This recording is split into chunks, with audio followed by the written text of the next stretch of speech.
us. Bless your word this morning. And even, Lord God, thank you for the victories that you have granted to your people. As what we heard of the testimonies this morning. Thank you, dear Lord God. As what we sang a while ago, Lord God, wala yung higayon, Ginoo, nga imo kaming gipasagdan. And still, you remain faithful. And even today, dear Lord God, as we culminate this series, speak to us, and even, dear Lord God, guide us and hide your servant under the shadow of your wings as we give you praise and glory. In Jesus' name we pray. Amen and amen. Today, we will culminate in this series, Walking in Victory. And starting next Sunday, by the way, Brother Joe, our theme for the next month will be Yearning for Revival. Kinahanglan na pagkapukaw o kinsa katong mga nahikatulog na mga Kristohanong kinabuhi. And as we culminate today, we still have the theme Walking in Victory, and I praise the Lord. Kaya ano, bilo naka-Sundays ka nakaki, we are hearing testimony of victory after victory after victory and after victory. And kabalo mo mga igsoon, not only the testimonies, I've also encountered in the past months, mga igsoon, deliverance after deliverance after deliverance. O mga mga igsoon, pakpakan nato ang atong buhi ka Diyos, that He is our God of victory. Hallelujah! Glory! That's why we know, mga igsoon, bilang mga Kristohanon, Pwede painayan ko. Okay na ni. Praise the Lord. Bilang mga Kristohanon, we are designed to walk in victory. Please, sulti mo tapat. You are designed to walk in victory. Busa, kinahanglan niya kitang tanan, makalakaw kita diha sa kadaugan. Kaya remember this, nagingon diha sa 1 Corinthians 15:57 to 58, it says here, but thanks be to God who gives us the victory through our Lord Jesus Christ. By the way, before I continue, last Sunday, before nag-word si Pastor Joel, I reminded everyone, part niya na aron makastay focused ta sa papaminaw sa pulong sa Ginoo. It's better for us to take notes. If you have your phones, you take note in the phones. Don't just merely listen. If you have notebook, pen, aron nga mo stay focused ta more sa attention. Kabalo mo mga igsoon, after ato, nabalita sa ko, karon si manahon na, nabalita sa lang notebook. Nabalita sa lang notebook for them to take note. Okay, balik tayo mga igsoon. 1 Corinthians 15:57 to 58. Thanks be to God who gives us the victory through our Lord Jesus Christ. Makalakaw kita niya sa kadaugan because our God Himself has given us the victory.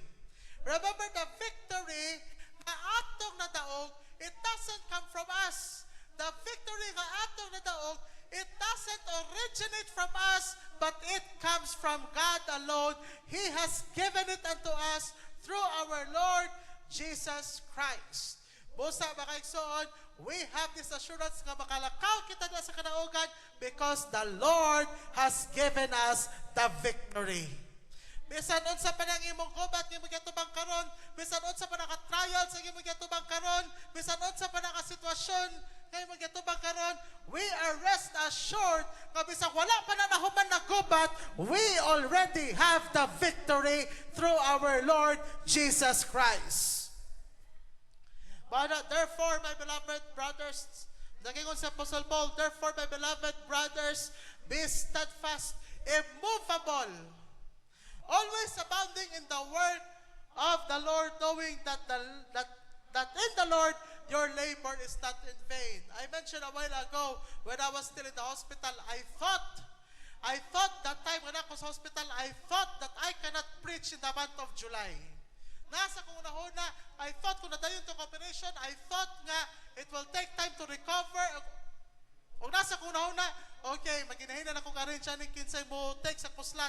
in the month of July, apan wala gitugod sa Ginoo, it is through the victory that the Lord has given, kahangtod karon nakabarog gihapon ko sa inyong atubangan o nadeklarado sa pulong sa Ginoo. It is the Lord Jesus who gives us the victory. The very central idea or the very big idea that I would like to share this morning is that every believer in Christ, every believer is empowered to walk in victory. Muna ka gisulti nako kaganina that all of us are designed to walk in victory because we are empowered to walk in victory, knowing that God is a God of victory and with His promise of its ultimate fulfillment. Tangtanan ba kaigsoon, gidesign kita sa Ginoo, gi-empower kita sa Ginoo, nga makalakaw kita diya sa kadaugan, because kinasayod kita that our God is a God of victory, ug nagpaabot kita sa katumanan sa saad sa Ginoo, nga maabot ang panahon nga maangkod nato ang kinatibuk-an nga kadaugan sa umaabot tinigbalik ni Ginoong Jesus. You know what, mga igsoon, the victory that you are experiencing right now is not yet the ultimate victory, because time will come. Time will come when our Lord Jesus Christ will return, bringing the ultimate victory. O in that ultimate victory, mawala na ang kasalanan, and even ang kamatayon, mawala na. And through that victory, ma-experience nato ang kadagaya sa kinabuhing walay katapusan. Number one, we can walk. Remember this, we have to believe in the God of victory. There's a difference between believe in and believe that. Again, balik ko na ko pagsulti. There's a big difference between believe in and believe that. Sadya nga pagsulti kita sa believe in, which means we put our full trust, we put our full selves diha mismo sa Ginoo. That's why believe in the God of victory. Kabalo mo makaigsoon, sa the time kagihimo sa Dios sa kalibutan, sa the time kanaana si Adam ug si Eve, Satan himself, Lucifer himself, gusto niya nga mailog ang glory. Og tungod ni ana, because of that Satan tempted the woman through the serpent. And to cut the long story short, the break nila ang law nga gihatag sa Ginoo nila kadili mo kaon sa bunga, sa kahoy, sa pakasayod sa maayo ug sa daotan. The break nila. Pero kabalo ba makaigsoon, because na break ang covenant na gihatag sa Ginoo nila by their disobedience. Pero that time, diha pa lang mismo daan, ana ka time nga na-break ang law. Ang Ginoo mismo, naana sa iyang hunahuna ang victory. That time nga katulag yung pakahitaboa, naana sa mind sa Ginoo, naana ang victory. Kaya nga naman, nagingon na sa Genesis chapter 3, 14 to 15, the Lord God said to the serpent, because you have done all this, because you have done this, cursed are you above all livestock and above all beasts of the field, and on your belly you shall go, and the dust you shall eat all the days of your life. Notice here in verse 15, giingnan sa Ginoo si Satan na mismo, dili ang serpent. Giingnan sa Ginoo si Satan, I will put enmity between you and the woman, and between your offspring and her offspring. He shall bruise your head and bruise his heel. Unsa pasabot niini sa pagsulti sa Ginoo ngadto kang Satan? The time pa lang mismo ka sila nakasala. The time mismo that the woman and man sinned against the Lord. Nagingon ang Ginoo kang Satan, out of the offspring, between your offspring and her offspring, ang offspring ang ipasabot niya sa babaye, ang offspring ang ipasabot ni Ginoong Jesus, gikan anak a woman is the Lord Jesus Himself. Nagingon si Ginoong Jesus, out of her offspring, which is the Lord Jesus, time will come. He shall bruise your head, and you shall bruise his heel. Karon imong nakuha ang kalibutan.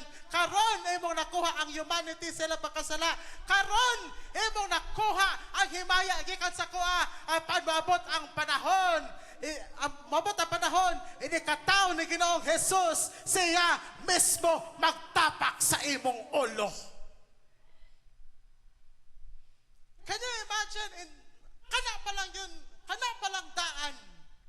Naanang nature sa Ginoo ang iyang pagkadiyos sa pagkamadaogon.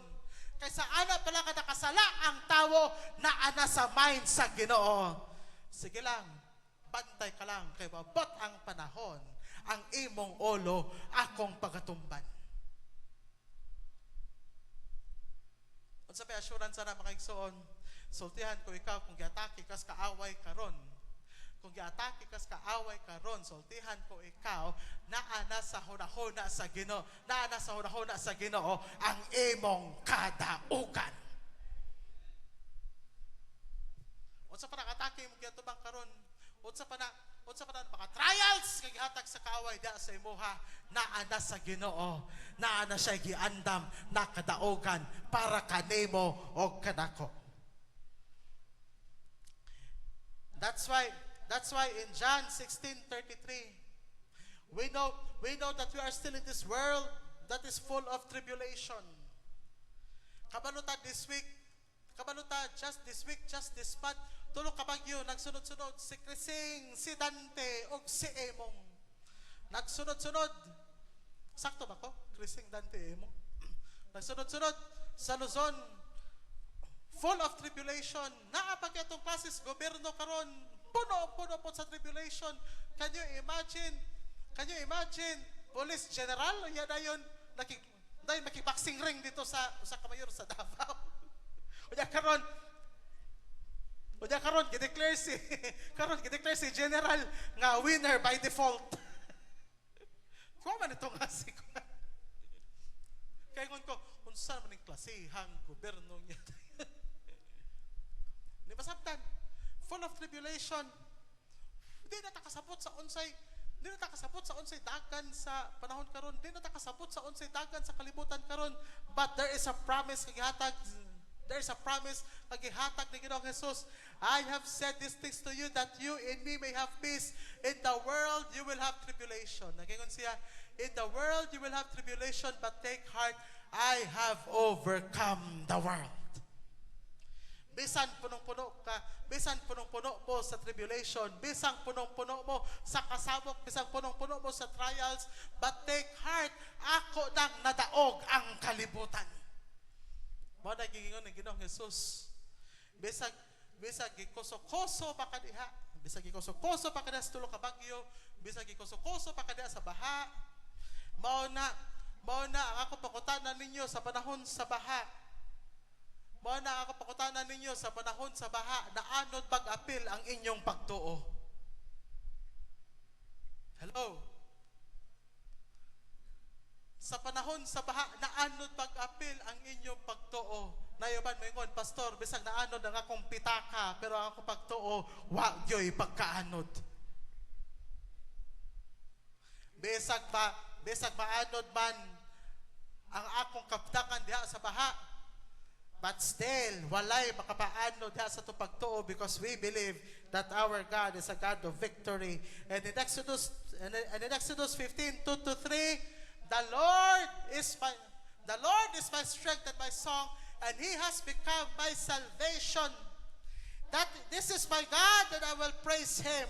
My Father's God, and I will exalt Him. The Lord is a man of war. The Lord is His name. Everybody say, the Lord is a man of war.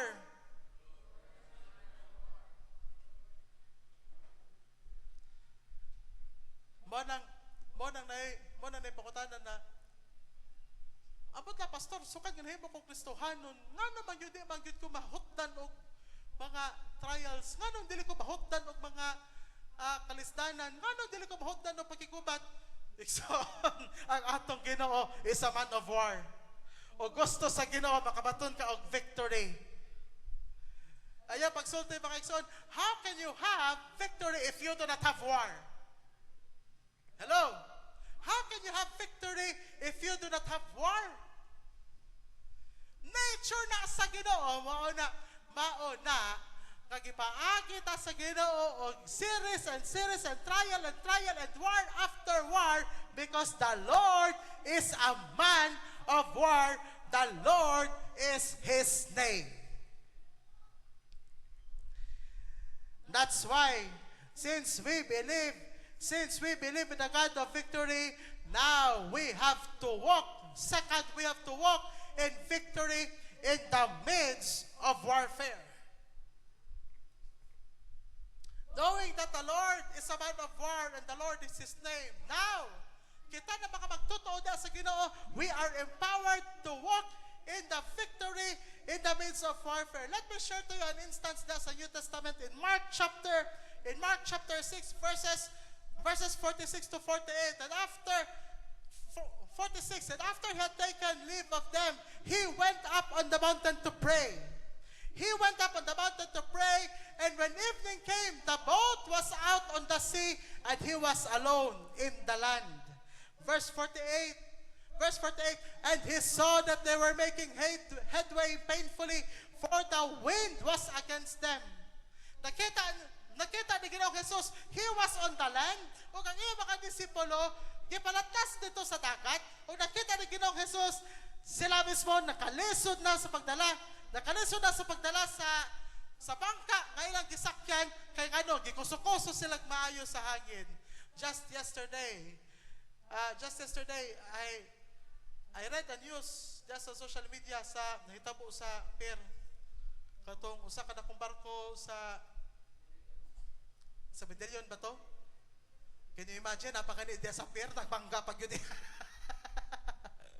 Medellin na barko, din nagbangga yun sila sa Starcraft. Pero salamat sa Ginoo, walay na angol.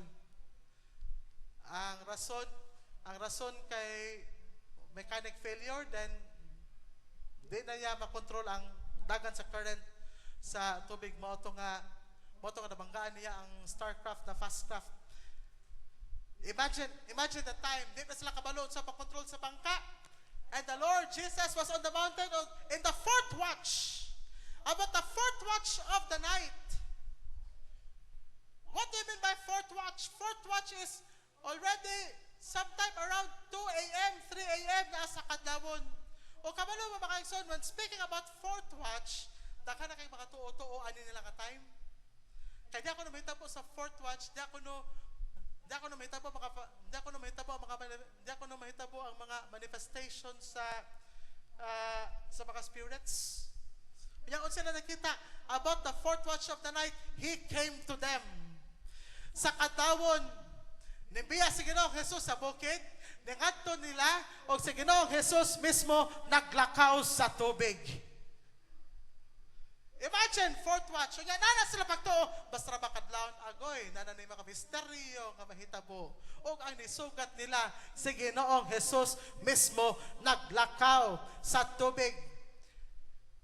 Walking on the sea, He meant to pass by them, and He got into the boat with them, and the wind ceased, and they were utterly astounded. You know what, mga kaigsoon? This was the second time na the record sa New Testament ang mga disciples gikuso-kuso sila sa mga balod ug sa wind. The first time na ilang na-encounter nga naa sila sa bangka. The first time na ilang na-encounter nga naa sila sa bangka nga gikuso-kuso sila sa hangin, it was the time when the Lord Jesus was asleep. Si Jesus mismo naa sulod mismo sa bangka, pero may kay pakahinanok og tulog. Basin siguro mura na tong si Pastor Jadel nga kumatulog, mura nagnaanay generator nga gaandar. Possible nga naghagok na nindot kay nga pagkatulog. O gipukaw siya sa mga disciples, Lord, don't you care nga hapit ta tabalunod? But Jesus got up o giyarang gi-command, peace, be still. At saya pag-command o saya pagpadlong, peace, be still. Adonai kalinaw. But in this instance, In this instance, nakita ni Ginoong Jesus, gikuso-kuso na sila ang maayo sa hangin, gikuso-kuso na sila ang maayo sa balod, but Jesus never commanded the wind to be still. Apan unsay gibat ni Ginoong Jesus, He was walking on the waves. He was walking on the water. O unsay nahitabo, pag-abot niya dito sa boat, the wind ceased. Kay ngano, unsay gusto nga itudlo ni Ginoong Jesus, there are times nga ang gubat dili mabadlong, there are times nga ang sitwasyon dili makontrol, there are times nga bisag unsaon nimo pag-ampo, nganong hangtod karon wala pa may kalinaw, nganong hangtod karon wala pa may katubagan, apan ang gustong ipakita ni Ginoong Jesus, lakaw ka ibabaw sa imong gubat. You have to walk above your storm. You have to walk above your warfare until when you reach the place, you will have the victory. Kinakaigsoon, maybe there are times nga pagutana ka, nganong hangtod karon wala pa bang gyud ako na angkon ang akong ginapakandoy nga kaayuhan. Nganong hangtod karon wala pa man masulbad ang akong problema. Nganong karon why am I still suffering of cancer? Nganong karon na pa may mga utang wala pa gyud ako nabayaran. Kay gusto ni Ginoong Jesus nga sumala sa imong sitwasyon. You have to walk above your situation until you reach your victory. Kinahanglan ka nga mulakaw. Dili sa tanang panahon nga mag-ampo ka, ihatag na dayon ni Ginoong Jesus ang kasulbaran. Kay gusto ni Ginoong Jesus, kinahanglan lakwo na nimo. Remember si Ginoong Jesus, ang waves na kuso-kuso nila, pero si Ginoong Jesus, iyarang gilakaw, ibabaw sa waves. O sa diya kapag tamak niya sa boat, dito na ang kalinaw ning abot. Walk. Maunay literal nga walking in victory. Maunay literal nga paglakaw sa kadaugan. Nga bisag wala pa kadahuman sa pagigubat, ikaw mismo nagalakaw na ka ibabaw sa gubat. That's why in Malachi chapter 4 verse 2 to 3. Malachi verse 4 to 3, but for you who fear my name, the Son of Righteousness shall rise with healing in its wings. You shall go out leaping like calves from the stall. You shall go out leaping like calves from the stall, and you shall tread down the wicked, for they will be ashes under the sole of your feet. Hala, bro magway na lipay sa itong gibasa. Balik ko na kapag sulti. They will be ashes under the soles of your feet. Bro ako ma-convince. Balik ko na kapag basa. They will be ashes under the soles of your feet. They will be ashes under the soles of your feet on that day when I act, says the Lord of hosts. Bana makaigsoon. Let me show you the proper gesture on a spiritual warfare. How do you fight on a spiritual warfare? Igsoon, sultenta mo. We will not pray or fight in a spiritual warfare pointing in the atmosphere. Why? Because the devil is not above us. Where are we going to point? Hello, asa ta dapat mo point in a spiritual warfare? We have to point down because the devil is under our feet. Muna ka nagingon, they will be ashes under the soles of your feet. Mauna ang katuang series, wala may yung reaching for victory. Hello? Mauna ang katuang series, ang katong theme, wala na yung reaching for victory. Why is it walking in victory? Because our enemy is under the sole of our feet and we have to walk in it.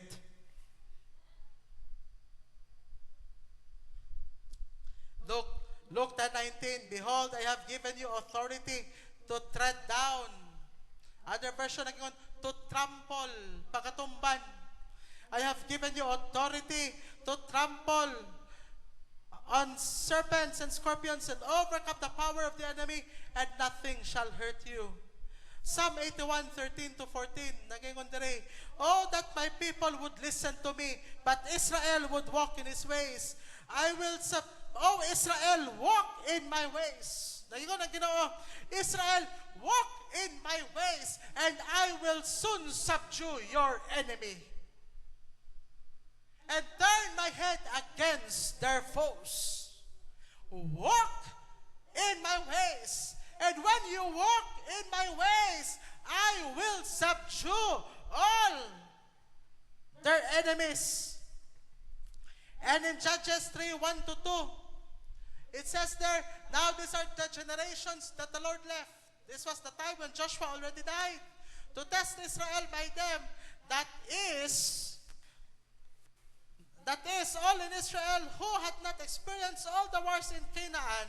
It was only in order that the generations of the people of Israel might know war, and to teach war that those who had not known it before. Mao na kaya ang gusto kay tudlo sa Israel is that they should walk in victory. You know what, mga igsoon, let me also emphasize something about walking in victory. When you walk,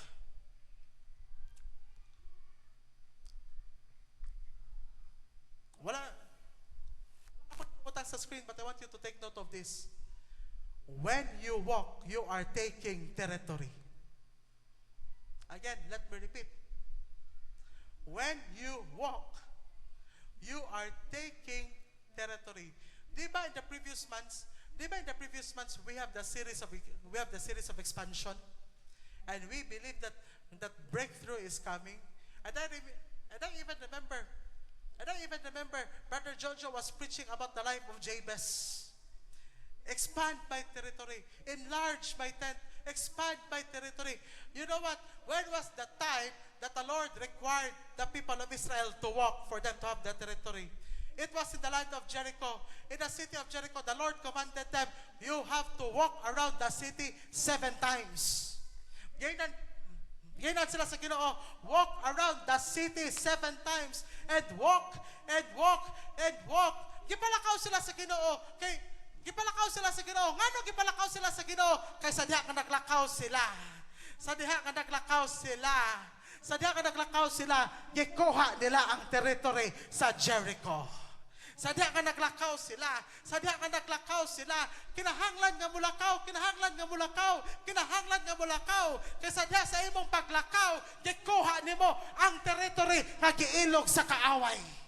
Sa diha sa imong paglakaw, mabalik nimo o kung sa ang territory kagitumban sa kaaway o gihatag ka na balik sa Ginoo kanimo. That's why in the book of Job, the Lord asked Satan, where have you been? The sons of God presented themselves to God the Father dito sa throne in heaven. And God asked Satan, from where have you been?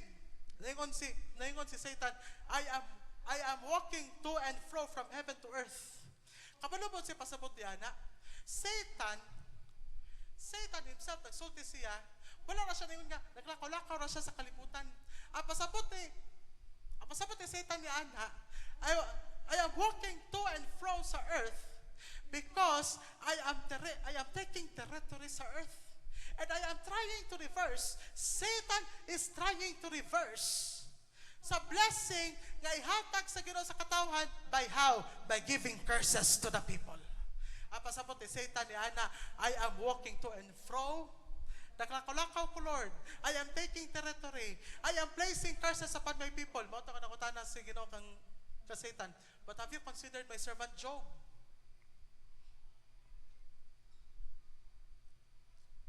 Have you considered my servant Job? O gi-challenge ta si Ginoo.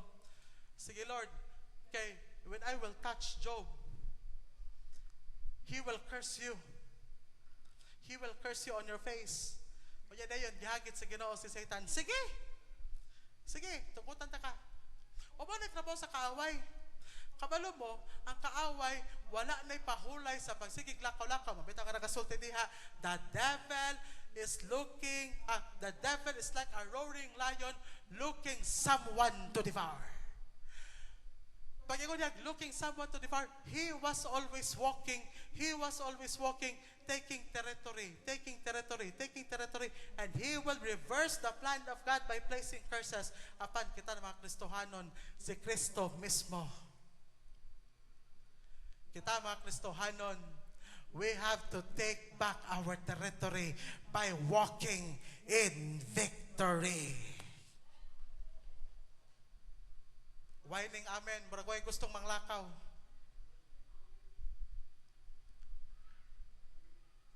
Importante mga igsoon, kinalantang ang maglakaw sa victory. Kay sama sa mga Israelites, nga naglakaw sila sa Jericho 7 times, turning around, naangkon nila ang territory sa Jericho. Walk. That's why you may not understand sometimes. You may not understand sometimes why there are times that we are walking in prayer. You know what, mga igsoon? The time bitaw nga ako sa hospital. Padung na may mugawa sa ato. Gitang-tangan ako sa dextrose. Givideohan pagi ko sa kuwasawa nga naglakaw-lakaw. Nga nang try o gawa sa room. Ano ba? Gikapoy ko higda. And I tried to walk. Givideohan pagi ko niya nga naglakaw. Ya, gusto unta na ako. Ang ako utang gusto nga inigawas na ko sa room. Gusto kong mulakaw pero ang SOP man sa hospital dapat ang pasyente isakay sa wheelchair. Ako gusto kong mulakaw kay gusto kong maglakaw sa kaayohan. Di ko gusto nga daton ko sa Osaka wheelchair. Mabitaw. Remember this. When Jesus healed a paralytic man, niya katubitang gilapos dito sa ceiling, niya gidown sa ubos. Unsa gyud ni Ginoong Jesus? Bangon, take up your mat. Ganun sa Ginoong Jesus, bangon og tat-ana ang imong higdaanan. Sugod karon, ayaw na tuguti nga ang higdaanan maoy magdala nimo. Sugod karon, ikaw na'y magdala sa imong higdaanan. Mauna, sugod karon, ayaw na tuguti nga ang problema maoy magdala nimo. Ayaw tuguti nga ang imong trials maoy magdala nimo. Sugod karon, ikaw na'y pagdala sa unsay nagdala nimo nga nakapa-enslave nimo. Take up your mat. Ang mat, mao na nag-alsa nimo sa pila ka tuig. Maunay nag-cripple nimo, maunay nag-immobile nimo nga wa ka kalihok, wa ka kalakaw sa pila ka tuig. Karon bangon og tat-ana ang imong gihigdaan. Dapat ang higdaanan na magdala nimo, dili na dapat ikaw na magdala sa imong higdaanan, dili na ang higdaanan maoy magdala nimo.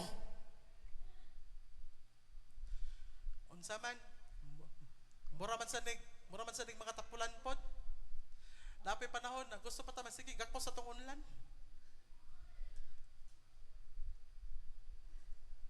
Mabitaw that we will have the theme on yearning on revival on the next month. Because na time sa mga Kristohanon ning andar ang pagkatapulan, gusto pa makatulog, gusto pa maghigda sa unlan. Igsoon sugod karon, ayaw na ang unlan dapat magdala nimo. Ikaw mo'y dapat magdala sa imong unlan. Wake up! Take up your mat. Walk in victory.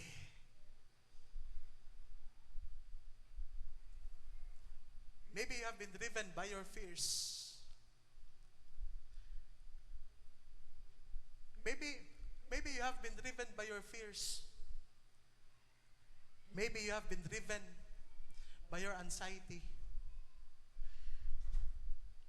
Maybe you have been driven by something, a situation, nga bayingon ka, nga maglisod na kag-handle sa ubang members sa imong family. Maybe mo nagdala nimo, igsoon, sultihan ko ikaw. Get up. Everybody say, get up.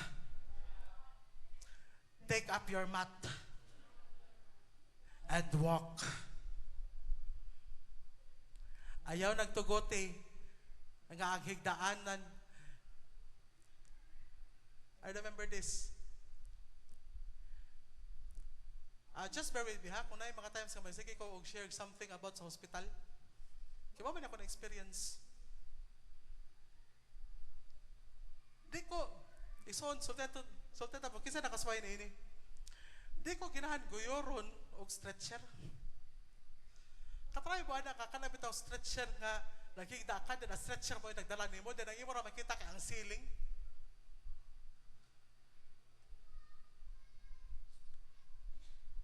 Makalipong biya. That's why I tell God, Lord, I don't want this.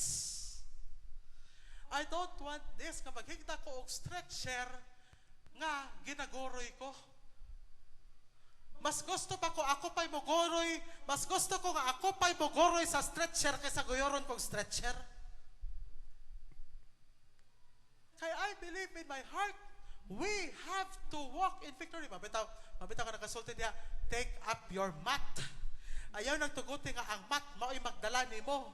But ikaw na mismo, mao'y magdala sa imong gihigdaan o lakaw diha sa kadaugan. I don't know if I can finish the sermon today because at this point palang daan,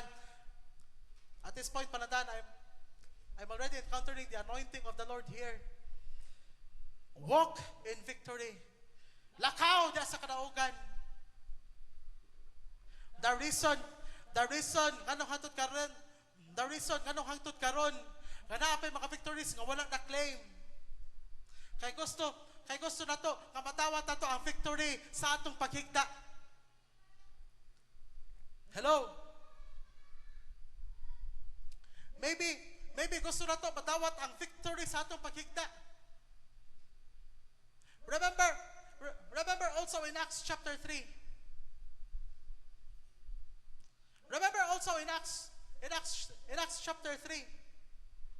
Nayo sa kalayman. Gidool siya ni Peter o ni John. O nagpakalimos. Unsay tubag ni Peter o ni John? Wala may kwarta.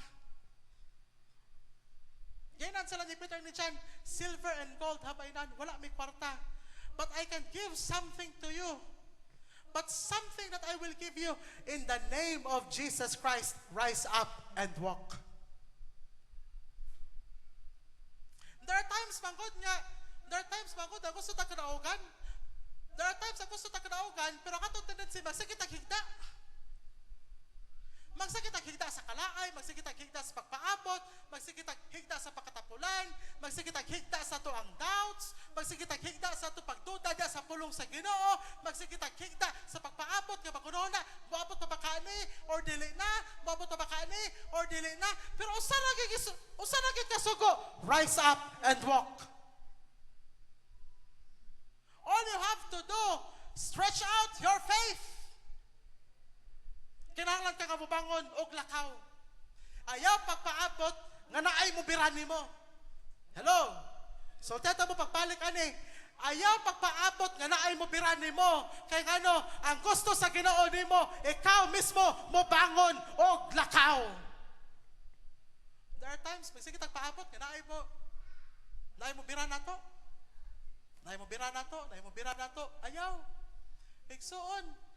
Klaro na gisulti sa pulong sa Ginoo, ikaw mismo kinahanglan ka mo bangon unya lakaw. Ano? When they were on the boat at the fourth night, nag-expect ba sila kang Christ? Naglakaw si Christ mismo naglakaw sa tubig. Nag-expect ba sila kang Christ? Possible. Posible, na-expect sila kang Christ na mo-command kay kanang ilan naman na experience. Nag-expect siguro sila kang Christ na mag-command sa waves o sa wind na bukalma. But Christ never did that. He was just walking on the water, o sa niya kapag-abot niya sa boat, ning kalma na tanan. Walk above it. Walk above it. Walk above your warfare. Lakaw until you will experience the victory. Walk. Monay buta ng walking in victory.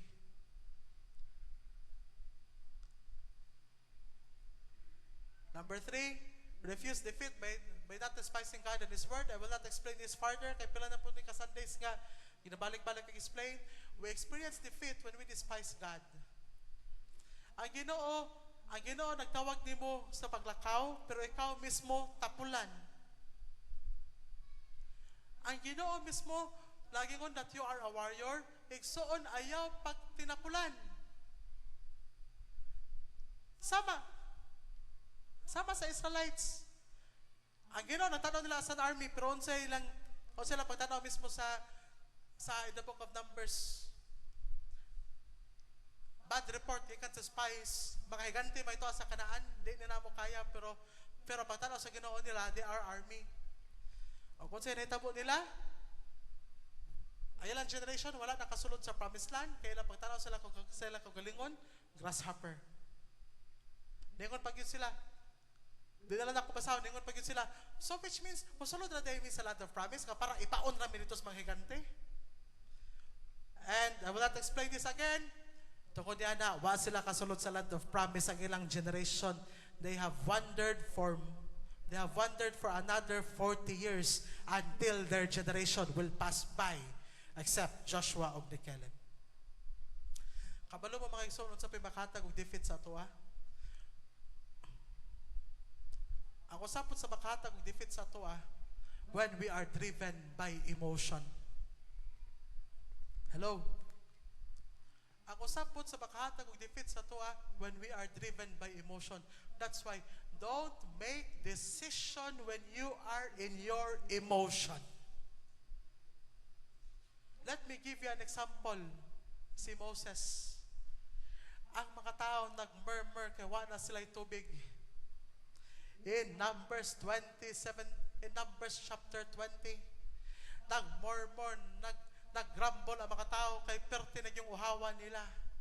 O kung say, and then Moses and Aaron cried out to the Lord, and the Lord spoke to Moses, take your staff and assemble the congregation, you and Aaron your brother, and tell the rock before their eyes. You know what? Nahitabo po nga instance in the book of Exodus, but the Lord commanded Moses, strike the rock and water will come out. But in the second time, ang sugo sa Ginoo ka Moses, just tell the rock before their eyes to yield its water. So you shall bring water out from the rock and give drink to the congregation and their cattle. Pero kabalo mo, si Moses, naaman sa iyang sitwasyon sa iyang high blood.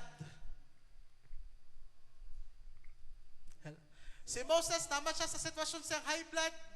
Naman siya sa sitwasyon sa iyang pagka-hysterical. Wala pa may lusarta na itong panahon na. Wala pa may amlodipin na itong panahon na. Naa siya sa iyang pagka-high blood. O sa iyang pagka-high blood, sa iyang pagkasuko. Ingon, iyatag yung gainan, here now, you rebels, shall we bring water out of this rock? And Moses, unsay command sa Ginoo niya, just tell the rock that water will come out. Pero unsay gibuhat ni Moses, Moses lifted up his staff. Og sa iyang kasuko, gihapak niya ang bato twice. Gihapak niya ang bato twice. Kaya ngano sa iyang pagkasuko. And water came out abundantly, and the congregation drank, and their livestock. Then unsay nahitabo, gainan sila ni Moses. Si Moses ug si Aaron gainan sa Ginoo, kay wa man kamotuon nako God. Nagpadala man kasi mo pagkahiblat, nagpadala man kasi mo kasuko, nagsulti na gani ko nimo kasulti ilan ng bato, wa ka naminaw nako. Ibis ka tumano nimo akong isuko nimo, nagsige kag padala si mong kasuko. Because of this ikaw mismo di na makasulod sa land of promise. Mo na ka delikado, delikado if naka sa imong emotional state that led Moses to disobey the Lord. Mao na nga naay mga victory or breakthrough kadili na to makabot because of disobedience sa word sa Ginoo. Wala ka na ingon diha, refuse defeat by not despising God and His word. Do not despise the word of God. Sometimes,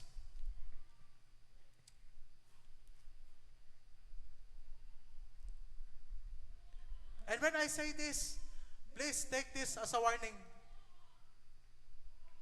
May pas JJ ng amen na. Please take this warning. Kaya there are tendency manggod nga mas mo ibabaw pa katong emotion kaysa word of God. Hello? Na ay times nga mas maibabaw pa ang atong emotion kaysa pulong sa Ginoo. Kaya sadya nga nagpatigpapaw ang atong emotion, pakalimtan na nato ang pulong sa Ginoo. Kaya imagine, mapakanipasulti sa Ginoo nga, sulti ilan ng bato? Mapakanipasulti sa Ginoo, sulti ilan ng bato. Pero gibati Moses yung kasuko, yung gihapak. Ayaw tugot igsoon nga mas mag-ibabaw pa ang atong emotion, mas mag-ibabaw pa ang atong pagbati. Kaya bagingon ko na bagit, Pastor, wala ko'y gana sa pag-ampo kay wala ko'y ganang musimba kay grabe na ko problema, wala ko'y gana ka pagbasa sa pulong sa Ginoo. Igsoon, ayaw ipatigbabaw ang imong pagbati sa imong problema nga mas ibabaw pa sa pulong sa Ginoo. Yan, rasunan para magkita, Pastor, sorry kayo, di ko kasimpa kay UTI ko. Agoy, ang meaning, o sa ito meaning sa UTI? Sa meaning sa UTI? Umibig, tapos iniwan.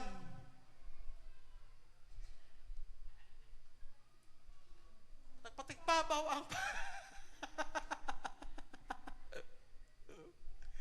Pastor, pasaylo ako, Pastor, sakit kayo ko kasing-kasing kay UTI ko. Wait ang UTI namin nilas kasing-kasing ng UTI. Hey, Pastor, umibig, tapos iniwan.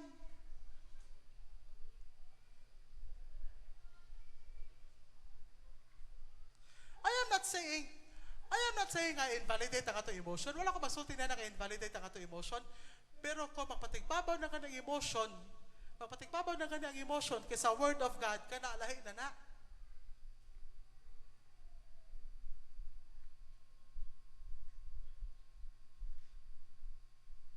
Nakakibadlong na mga batanon, labi na ka na ito na i-camp, ganyan, magkabutabot ikan sa alang churches. Hala, may kayo mag-isa-isa kamot, kaya gusto lang mabahalata siyang crush. Yan paglingis siyang crush, hala, anana, pabarog-barog, pak, paglingis siyang crush, hallelujah!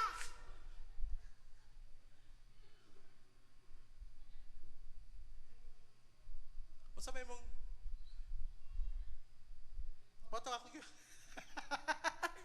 Botong ako gibadlong. Kung saan ba magyari sa camp? Karon kailan na speaking in tongues. Ayan na speaking in tongues. Shanaba.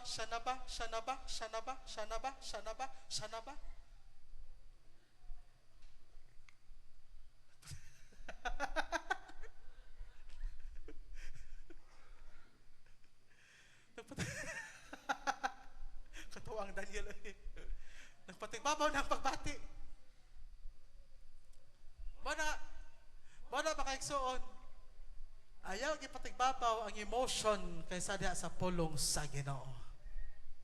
Mabita ka naging diha sa Jeremiah chapter 9. Mabita naging diha sa Jeremiah 17:9-10. The heart is deceitful above all things and desperately wicked. Mauna, mark this word, ang pagbati makailad. So tira ko na matapad, ang pagbati makailad. Mabitaw to ningon si Brother Jokjok kanina. Mabitaw ningon si Brother Jokjok kanina sa testimony. Unsa importante? Follow your heart or guard your heart? Follow your heart or guard your heart? Igsoon, the Bible doesn't say follow your heart, but ang gisulti na sa pulong sa Ginoo, guard your heart, for it is the wellspring of life. Ang gisulti sa pulong sa Ginoo, follow God. Wa magsulti follow your heart. Ang gisulti na sa pulong sa Ginoo, follow God.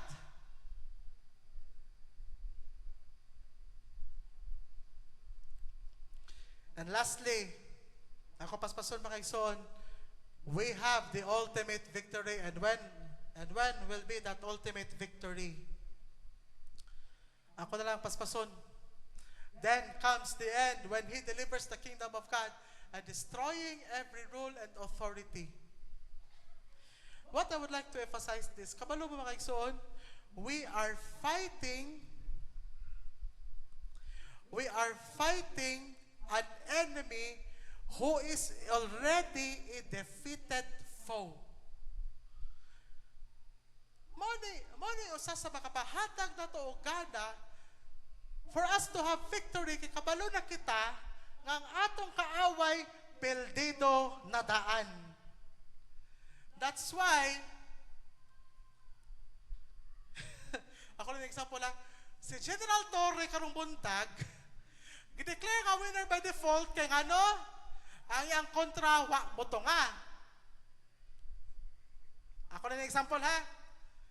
Si General Torre gideclare nga winner by default kay iyang kontra wa boto nga.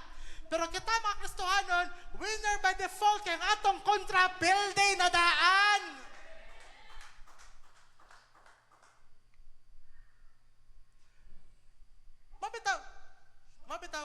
Mabitaw ka, kung ay times at acute kas kaway, you just remind your enemy, someday you will be in hell, pero di ko muuban ni mo.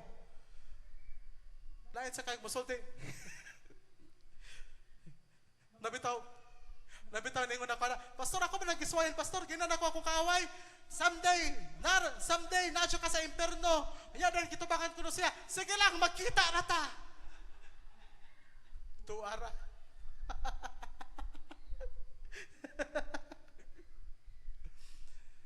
Pero kita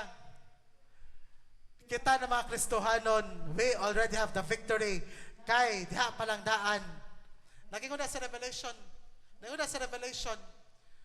The kingdom of this world has become the kingdom of our Lord Jesus Christ.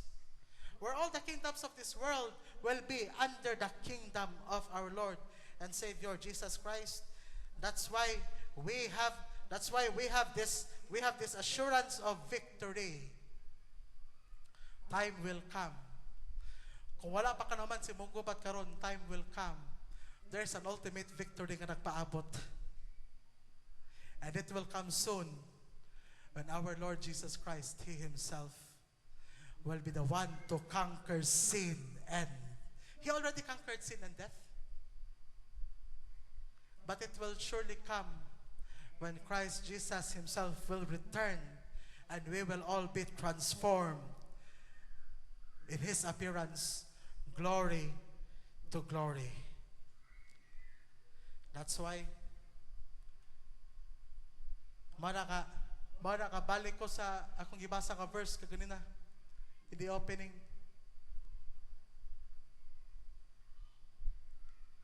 Balikon ako. Therefore, my beloved brothers, in closing, be steadfast and immovable.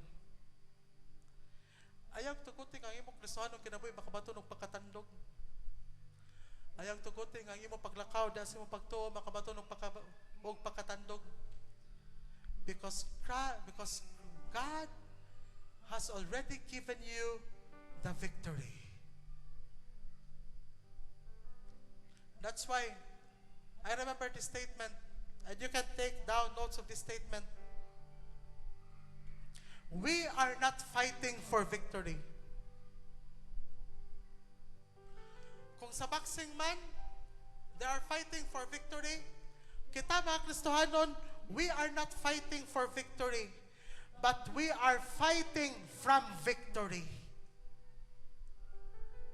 Wa ta makig-away kay aron kita makadaog. Makig-away ta kay kita daan daog na. Do not we are not fighting against sickness in order for us to have healing. Again, let me repeat.